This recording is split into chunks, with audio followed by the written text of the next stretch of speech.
ये जी फ्लास्क है जी।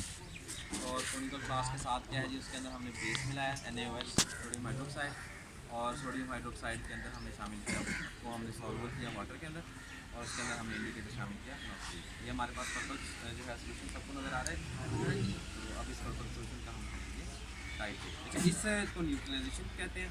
अगर इसके अंदर कोई इंडिकेटर शामिल कर लिया जाए तो इसको टाइट्रेशन भी कहते हैं। अच्छा जी, ये है जी नाइट्रिक एसिड। ये एसिड को हम थोड़ा सा इसके अंदर जो है वो करेंगे, क्योंकि ये कंसनट्रेटेड एसिड है तो ज़्यादा यूज़ नहीं करेंगे, थोड़ा सा ही हमें रिएक्शन दे देगा। नाइट्रिक एसिड यूज़ करेंगे हम, तो हमारे पास जो रिजल्टेंट होना चाहिए वो होना चाहिए मैग्नीशियम नाइट्रेट और उसके साथ वाटर। ज़रा गौर से देखिएगा जी, ये लाइफ चेंजिंग मूवमेंट है। अपनी आँखें खोले फिर ना कहिएगा हमें दिखाएं।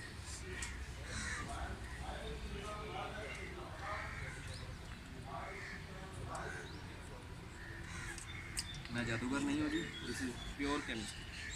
आपका पर्पल कलर जो है वो आपके सामने ही नजरों के गायब कर दिया।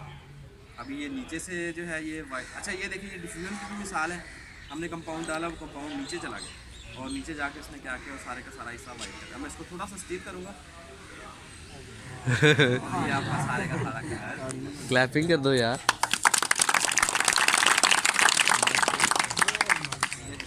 इस रिएक्शन को कहते हैं जी टाइट्रेशन रिएक्शन, या दूसरे अल्फाज में न्यूट्रलाइजेशन।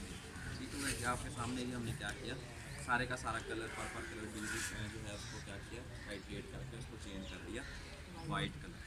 ठीक है।